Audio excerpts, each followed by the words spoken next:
Hey friends, welcome back. It's another edition of Books with Belle. She's here to read a book called Those Shoes. I know some people have already read this on their own, so I'm sure you're very excited. The author is Marybeth Boltz, and the illustrator is Noah Z. Jones. All right, let's get started. Those shoes. I have dreams about those shoes, black high tops with 2 white stripes. Grandma, I want them. There's no room for want around here, just need, Grandma says. And what you need are new boots for winter.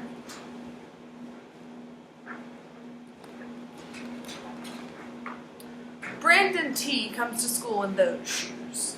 He says he is the fastest runner now, not me. He was always the fastest before those shoes came along. Nate comes to school in those shoes. Antonio and I count how many times Nate goes to the bathroom. 7 times in one day, just so he can walk up and down the hall real slow. Why do you think he's walking up and down the hall? To show off his shoes? Next, Alan, Jacoby, and Terrence each get a pair. Everyone has these awesome shoes.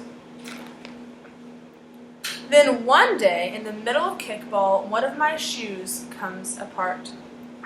Looks like you could use a new pair, Jeremy, Mr. Alfrey, the guidance counselor, says. He brings out a box of shoes and other stuff he has for kids who need things. He helps me find the only shoes that are my size. They're Velcro, like the ones my little cousin Marshall wears. They have an animal on them from a cartoon I don't think any kid has ever watched.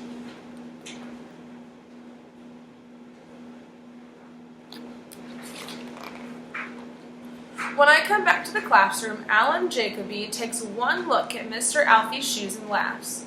And so do Terrence and Brandon T. and everyone else. The only kid not laughing is Antonio Parker.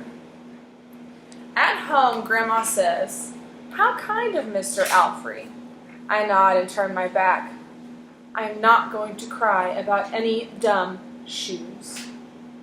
Do you think he's happy about getting the shoes he doesn't like? But when I'm writing my spelling words later, every word looks like the word shoes. And my grip is so tight on my pencil, I think it might bust. On Saturday, Grandma says, "Let's check out those shoes you're wanting so much. I got a little bit of money set aside, maybe enough, you never know." At the shoe store, Grandma turns those shoes over so she can check the price. When she sees it, she sits down heavy. "Maybe they wrote it down wrong," I say. Grandma shakes her head. You see, sometimes at shoe stores the price is on a sticker on the bottom.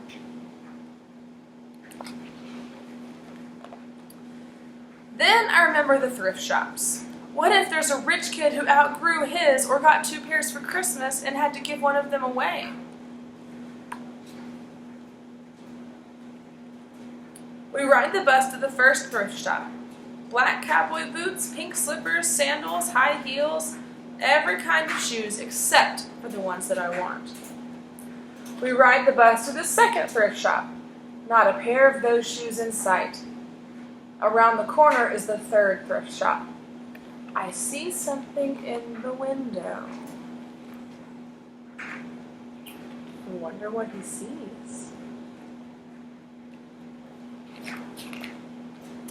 Black shoes with 2 white stripes, high tops, perfect shape, $2.50.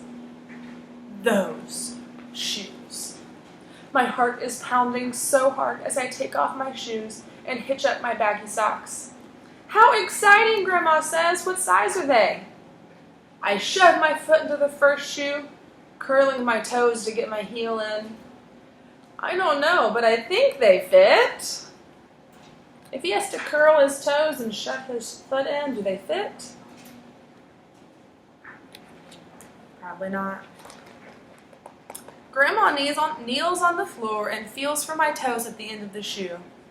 "Oh, Jeremy," she says, "I can't spend good money on shoes that don't fit." I pull the other shoe on and try to walk around. "They're okay," I say, holding my breath and praying that my toes will fall off right then and there. But my toes don't fall off. I buy them anyway with my own money, and I squeeze them on and limp to the bus stop.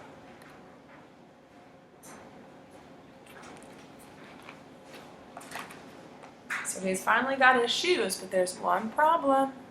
They don't fit. At home a few days later, Grandma puts a new pair of snow boots in my closet and doesn't say a word about my 2 big feet shuffling around in my 2 small shoes. "Sometimes shoes stretch," I say, and Grandma gives me a hug. If you look at his feet, you can see his band-aids from the blisters. But his grandma was so gracious, she didn't say anything, just gave him his boots that he needed. I check every day, but those shoes don't stretch. I have to wear my Mr. Alfrey's to school instead. One day during math, I glance at Antonio's shoes. One of them is taped up, and his feet look like they're smaller than mine. After school I head to the park to think. Antonio is there, the only kid who didn't laugh at my Mr. Alfrey shoes. So let's think. Antonio's shoes have tape on them so they're busted. His feet are smaller than Jeremy's. And he never laughed at Jeremy. So I wonder what these characters are going to do next. We shoot baskets. A loose piece of tape on Antonio's shoe smacks the concrete every time he jumps. I think, I'm not going to do it. We leap off the swings, and I think again, I'm not going to do it. We race from one end of the playground to the other. I'm not going to do it, I say. Do what? Antonio says, breathing hard. What is he saying he's not going to do? Grandma calls me for supper and invites Antonio over too. After supper, he spies my shoes. How come you don't wear them? Antonio asks. I shrug. My hands are sweaty, and I can feel him wishing those shoes were his. That night, I'm awake for a long time thinking about Antonio. When morning comes, I try on my shoes one last time.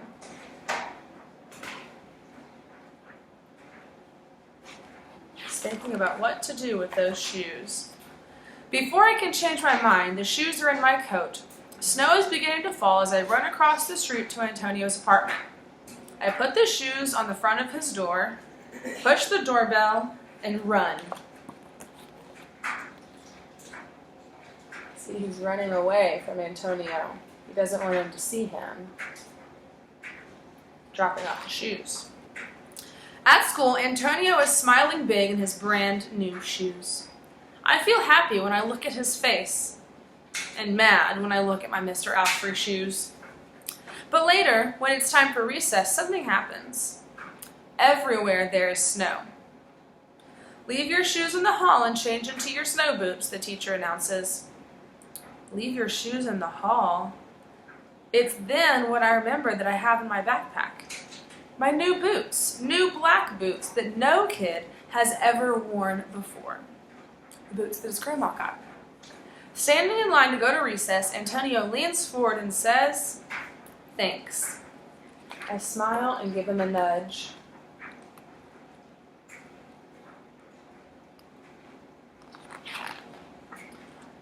Let's race.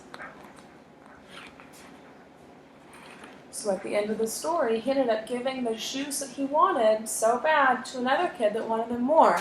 And on the inside, it made him feel good.